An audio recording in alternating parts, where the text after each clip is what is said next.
Let's not argue with it. Here, hold my hand. You want to reason with that? If it fails, I've still got a gun in my pocket.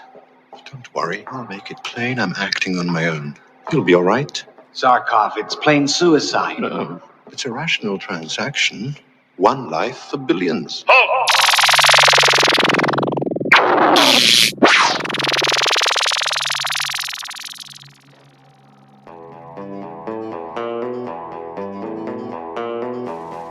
Welcome to Flick Flop's Cult Classics, the podcast where we dive feet first into the wild and wonderful world of films that have earned cult status. Each episode, we'll flip the script on cinema's most intriguing and unconventional films, exploring the hidden gems and eccentric creations that have captured the hearts of dedicated fans. From the bizarre to the brilliant, these are the movies that may have flopped at the box office but soared in the cult scene. So grab your popcorn and get ready to challenge your movie taste. This is Flick Flop's Cult Classics. This week we discuss Flash Gordon, the 1980 sci-fi film starring Sam J. Jones, Melody Anderson, and Max Von Sydow. In this film revamp of the 1930s comic strip, Jones plays Flash, a New York Jets quarterback who, along with his friends, quote unquote, travel to the planet Mongo to fight Ming the Merciless in an attempt to save their home and ours, planet Earth. He saved every one of us.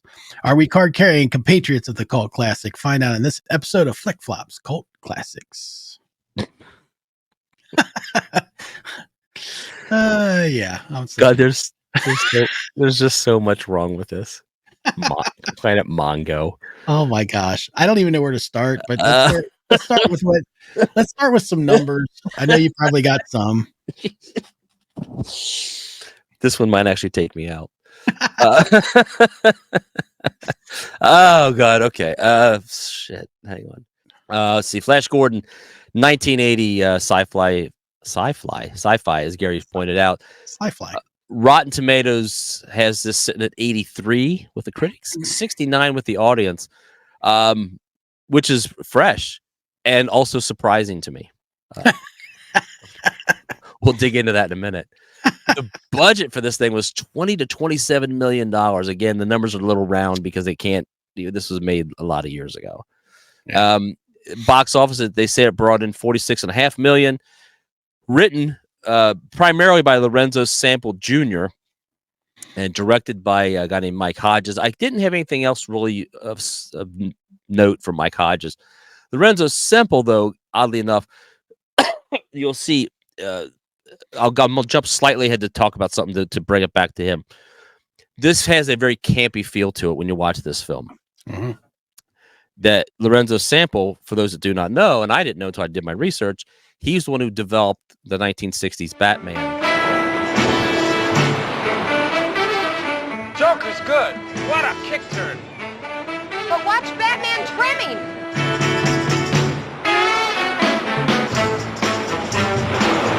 Joker's shuffling now. Yeah. Television. So you see the tie in there. It was his kind of thing. Yeah. He also, now interesting enough, this guy has a wide range because he also wrote Papillon. Interesting. Which is a really fantastic film.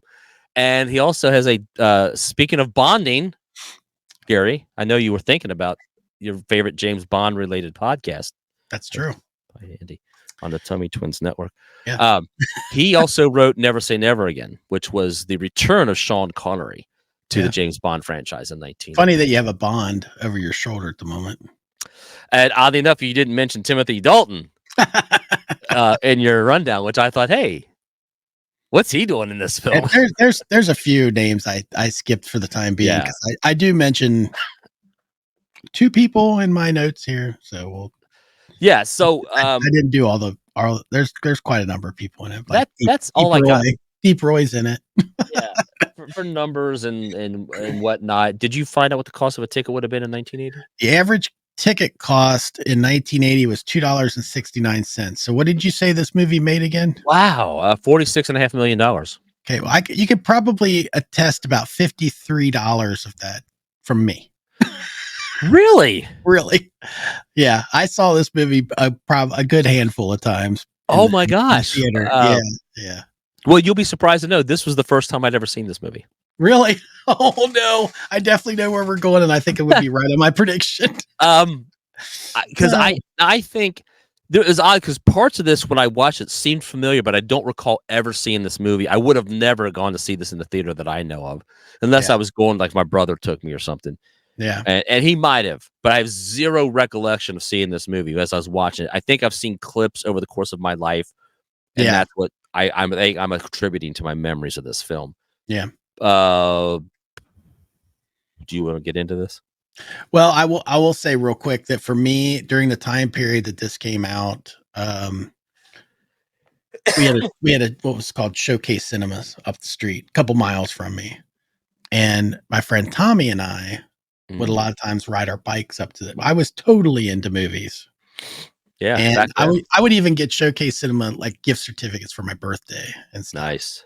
And so I spent a lot of time biking up.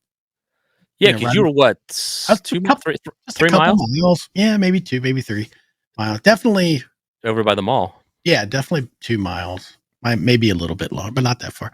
And I'm trying to remember because this movie came out when I was 11. So I'm like, man, I got away with, riding my bike.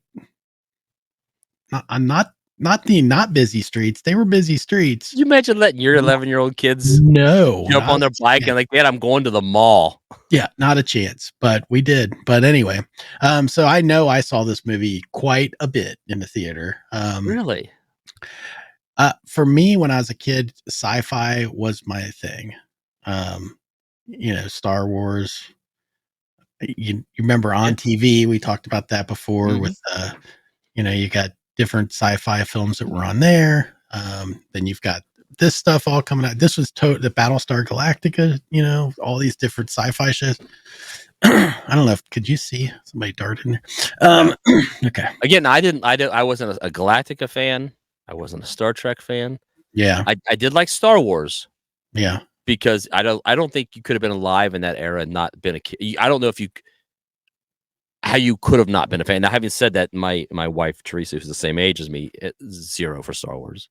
Yeah, I mean, nothing there. She doesn't get it. She's like, it's whatever. Probably a predominantly male. Yeah, and not to say that there wasn't females that loved it too, because I'm pretty sure my cousin did and stuff. Yeah, but just not as many. I mean, it was totally up my alley for sure. But sure. So coming into this, I would have said, I think I was adamant that we watch this one as part of this. This was like my pick, and I was like, we got to watch this one. I had no idea that you'd never seen it, so that's interesting to me. Yeah, and I forgot to tell you that when we picked it, but it's like, yeah, it never. What I knew of this movie was the theme song.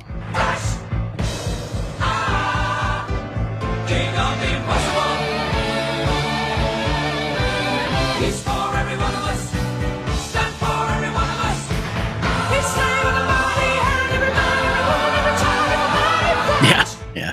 That's as much as I knew of this movie. Yeah. And probably, I would guess probably at that time, that was my first real introduction to Queen because of it. Sure. I had the soundtrack to this movie. I knew the whole opening dialogue between Ming and Clytus when we started playing it, and Tara's sitting there watching it. I was doing it as it was going. She's like, how do you remember this? She's like, how do you remember this? That from that long ago? I was like, for some reason that stuck with me. And then you're like, did you say, ask me our kids' middle names? Right. No idea. Hold on. Give me a second and I'll come up with it. But I can recite dialogue from 43-year-old movie. Yeah. For some reason. And I would just say, we can pick this movie apart now, but I will tell you that I loved this movie back then. And so now watching it with 2023 eyes, where does we could start picking it apart, and then I'll tell you later whether I'm still a member of the cult or not. Okay. Well, so I knew nothing about Flash Gordon. I mean, I always confuse, and this is horrible. I hate to admit this in public, but Gary and I are comic book guys. I always confused, and I always assumed Flash Gordon and the Flash were the same person.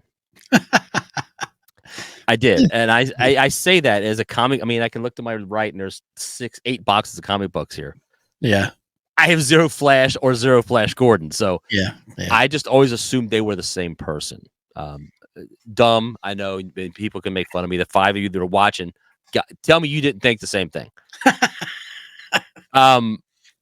I didn't understand. I didn't know the backstory that this guy was a professional football player named Flash Gordon. Like, I mean, he's wearing a shirt that says Flash on it. I'm like, yeah, for the record, that's probably not the original story.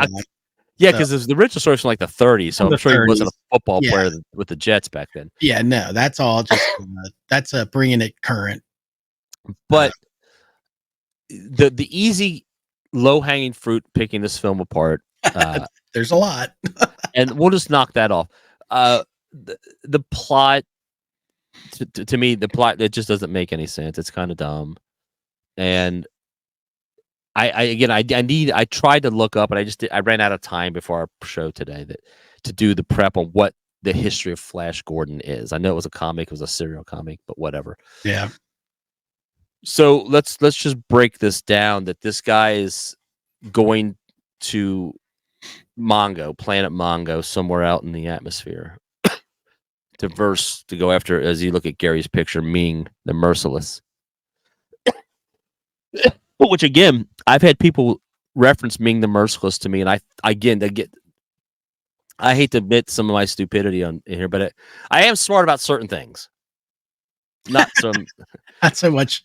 I actually thought Ming the Merciless was a ancient Chinese, some kind of ruler. We need more Calgon. Ancient Chinese secret, huh?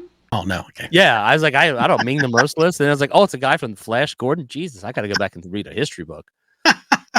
I mean, I was like, probably because of the Ming Dynasty. I'm sure they brought the name from that. You know. Well, yeah, and they made Max Von Sydow look a little Asian. Yeah. I mean, not the most appropriate thing, but anyway. We'll try to read my notes here. So I like when in the opening scene, Gary. Yeah, and again, this is just we're just doing a few little pick aparts. I'm not gonna rip this movie. Yeah, because it would be way too easy to go through the whole movie and go dumb. Why did they do this? Why? Yeah. So I just made a couple of quick notes. The opening, the aliens again. Now the aliens look like Ming here, so they're human looking, which I always find fascinating because keep in mind this was made after Star Wars. Yeah. So we've seen a world of creatures that have been created. Yeah. That don't look anything like Earth people. That was a bridge too far for the producers of Flash Gordon. For the record, I'm sure part of that was, look, we can sink all of our money into building some really large, cool sets. Or we could do a bunch of prosthetics with a bunch of people and make them all look like different creatures. They went with the sets. They went with the sets. And it's like out of a Trump wet dream, by the way, because there's gold everywhere. I like the sets of Flash Gordon. It's the best. I love it. Anyway, like the gold's very fashionable in the future. Real quick, so the aliens, they're zeroing in on Earth because Ming wants to play, and he's bored, so he's going to destroy the planet Earth, and he doesn't know what the planet Earth is. A theory. He's like, Earth. What is this Earth? How peaceful it looks. However, I'll do the whole thing. Okay, but if you look at his control panel, yes, he has something called earthquake. Yeah, I know, it's hilarious. And by the way, hot hail is hilarious to me too. Hot hail. Yeah, I thought that was funny too. Like they're like, "What is this place? Earth." Let's give it an earthquake. I would have no presumptions of what natural disasters would happen on Mars. So if I'm making a movie of Mars, I wouldn't have Marsquake because I don't know what they have because I don't know anything about Mars. Again, adults made this movie. Yeah. It wasn't like you went to our kids, Gary, when they were 8 and said, write me a script. And you would say, well, it makes sense because they don't understand the differences in space. Well, and so part you brought this up with the guy that's part of 60s Batman. Yeah, simple. Totally can. And I think about when I watched Batman back then and how much I loved Batman. I did. I'm with you on that. And going back and watching that too, you get a sense of, oh, this is not like supposed to be serious. Like you take it as a kid. Right. As a kid, you're like, this is bad. That's all. I tried to walk up the side of a building. You don't pick up all that stuff as a kid. oh, it's supposed to be goofy and entertaining, probably for the Yes. adults that are stuck watching it with their kid. You know what I mean? Right. So the whole campy thing, I was oblivious to as a child. Yeah. And now I get it watching it as an adult. And I'm like, I have to forgive a lot of these stupid things because it was clearly dressed up as just why, like, ha ha ha, you know, let's do hot hail and earthquake on a button that this guy's hitting. You know what I mean? So I have to forgive it in the sense of like, I can't think if this movie was a serious film, Right. then it would be a huge issue. And I think a lot of these things that we pick on in this movie, and I've got a few, you have to remember it's a campy film. It's built that way. And that's a hard thing to kind of, it's a hard thing to kind of pick on to a degree. Well, when it is. So I think you're spot on when you say you have to just look past these things. Yeah. Because like, I mean, another note I have, and I mean, the rocket cycle.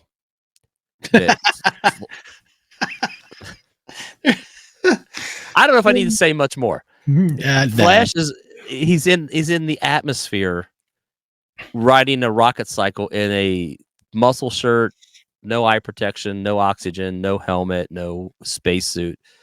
Keeping in mind, we have a space satellite station that circles the Earth in orbit, and they have to have air dams to enter and leave it, and to do a spacewalk. You have to have a tethered oxygen tank, but not Flash, because he was a Jetstar quarterback. He can clearly fast moving air doesn't make his eyes tear up. He can just zoom through space. Everybody in there.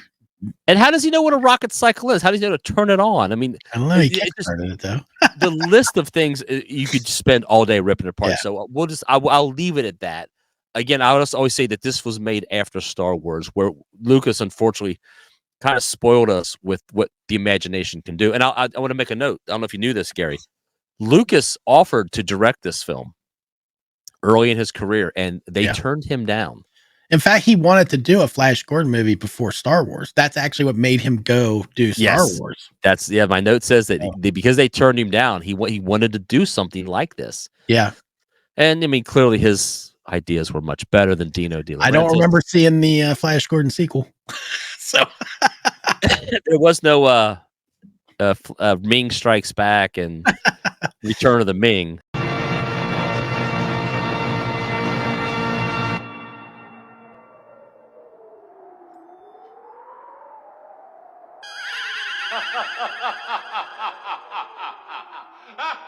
So here's some of my notes, because to me, okay, yes, there's so much ridiculousness that you just had to pick your battles, I guess, on this one.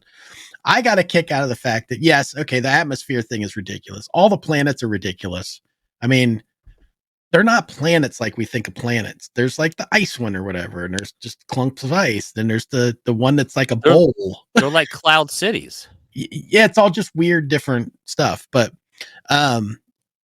But they land, and Flash gets out of this thing. We're not, I don't know where we're at, but he goes walking out to shake the guy's hand.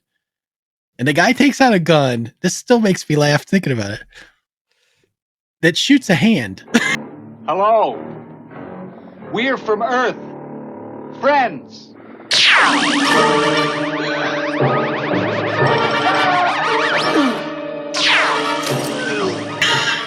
But then grabs Flash's hand as if it's shaking it and flips him over. And I'm like, they have a gun that shoots a hand. What is this is so dumb. There's a character that's in it that's a droid thing that floats around. Yes. Kind of like the spy droid thing in there. Very much like the interrogator droid from Star Wars. If you recall that. I do. I wrote that down as a note. It also reminded me of the thing from Phantasm. Oh yeah. Didn't think about that. Although that time period on that might be after, but in the Zarkov flashback, again, I'm just going to run down a couple notes that I have here.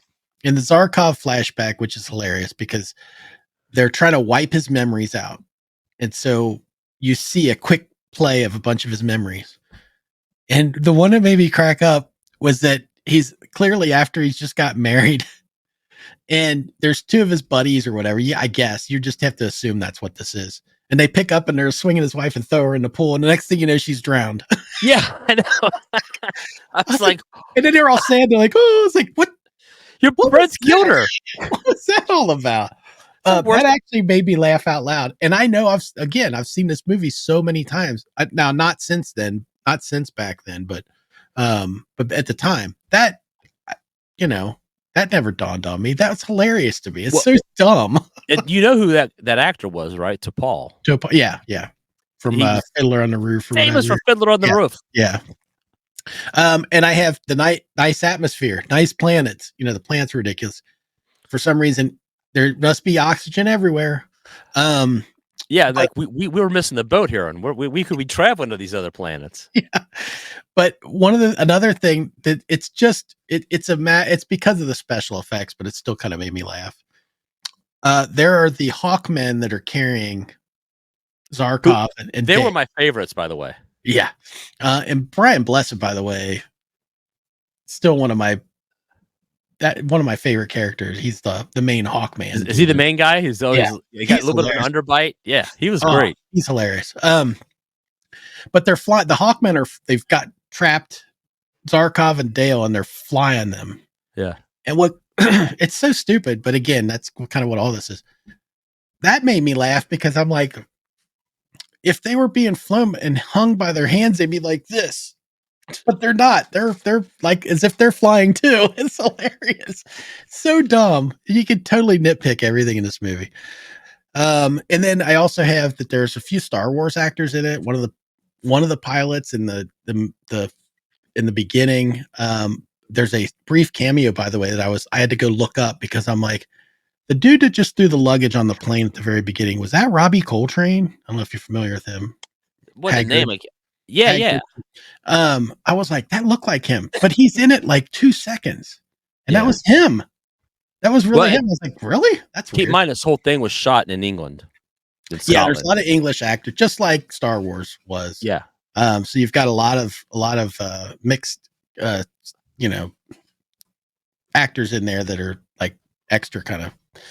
So you got a couple. One of the pilots was one, but the one that stuck out that I kept thinking, man, I recognize that dude, but I don't know why he sticks out so much to me, is Zarkov's assistant. That goes running off. He doesn't want to go on this death mission with Zarkov. Yeah, and then Zarkov pulls a gun on him. Yeah, which is weird. That's the guy that played Porkins in Star Wars. No way. Oh, I was like, I know. Why do I know that dude? Porkins. What a keen hilarious. And then there's a couple other characters in there, a couple other actors too. But I did want to mention the future Bond, Timothy Dalton, which you have over your shoulder. Yeah. And the other one that I'll mention is Richard O'Brien. If that does not ring a bell to you, the name does, but I can't. He's going to make an appearance in another cult classic that we do see soon. Okay. The Rocky Horror Picture Show. Okay. That is Riff Raff. Okay. He was Timothy Dalton's kind of side character, the bald guy. Yeah. Okay. Yeah. Wow. Yeah. Oh, there you go. And my other note was the Queen soundtrack, and then I did love that there was quicksand in this movie. We've talked. I have a note that says quicksand on mine. That's all of my notes. So please. Well, that and the last note I have, because I'm just reading mine because we had similar notes, was again, this is they're on the planet Mongo, right? And at the time, prior to you mean Flash, Mongo time, right? Okay. Prior to Flash getting there, Ming the Merciless was unfamiliar with Earth. Yet, as he's about to marry the Earth girl, they play the wedding march, and they do vows. Yes, like Earth vows. Yeah, I know. I thought that was funny too. I mean this whole film it should be a pop-up quiz for continuity errors. Oh my gosh, yeah. But again, I think you have to look at this for what it is, and it'd be like looking at 60s Batman and judging it versus Christopher Nolan's Batman. I mean, it's right. You it's can't. different. Yeah, you can't. So, I don't want to be too harsh on it. Will I ever watch this movie again? Gary, do you need my thing here? I would like to know, Andy, are you a member of the cult?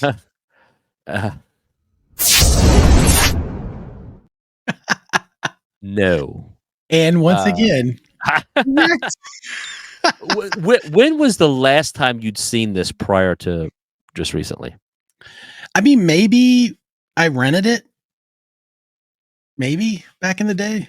I honestly, it's funny to me that I can recall that beginning so well. And I think part of that has to do with it being on the soundtrack as well. I think that whole intro is on the soundtrack.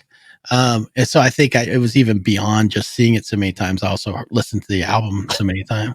Was there any other good songs on it besides Flash? What's interesting is I don't remember. Okay. It's a lot of instrumental stuff throughout the film. So you've only got really a couple songs to it. There's the Flash song, then there's the one at the ending, which is a little bit different on the outro at the end of the movie. But anyway, so for me, yeah, I think it's probably been at least, I'm trying to think of when that may have come to video and all the video stuff is going on. So it's been a while. It's been probably 30 years, at least. Okay. So with that said, I know you'd never watch it again.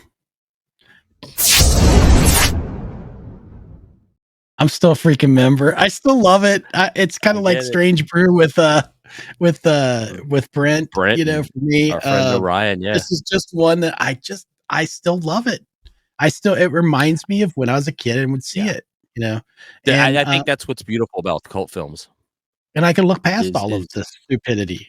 Right. I still just, there's some themes in it that I just really liked. Some visuals that I really liked. I love the spinning disc with the spikes coming up during the whip battle thing that was going on as a kid. I thought that was the coolest damn thing. Yeah. Putting their hand down in that thing. The stump. Yeah, the stump in the forest, arborea or whatever.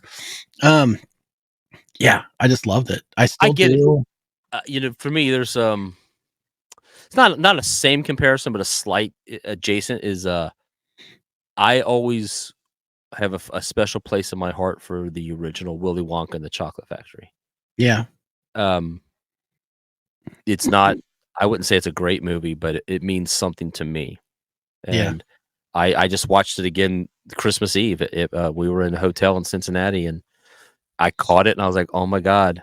And Teresa's like, oh, let's watch it. And I said, okay. And we sat and watched it and just enjoyed it as much, I think, today at 54 that I did when I was, a 14-year-old kid or 8-year-old kid. I mean, so I get that.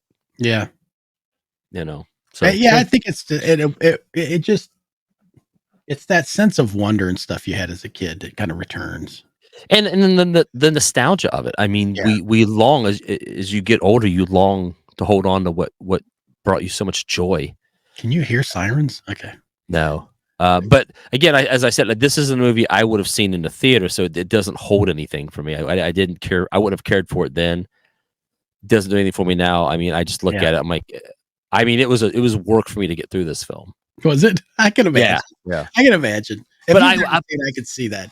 I was laughing. Like I enjoyed it in a sense of, I want to see what they're going to do next. And then I'm watching, I'm like, wait a minute, let me pause it. What's that say again? Yeah. So there we go. All right. Well, thanks everybody for watching another episode. This one went a little longer, called Classics.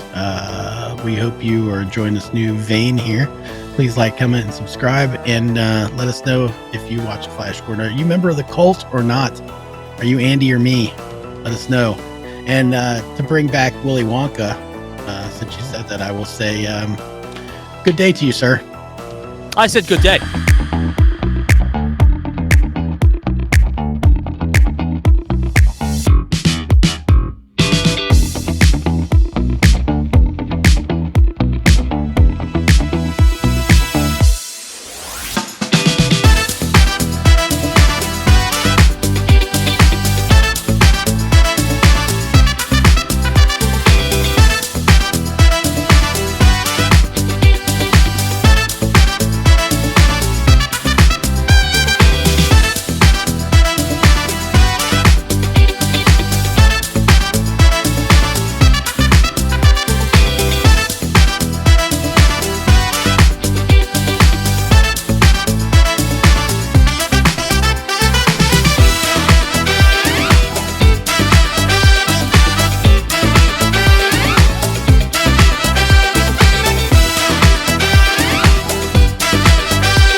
This has been a Touch of Madness production, brought to you by the creative minds at Tommy Twins Media.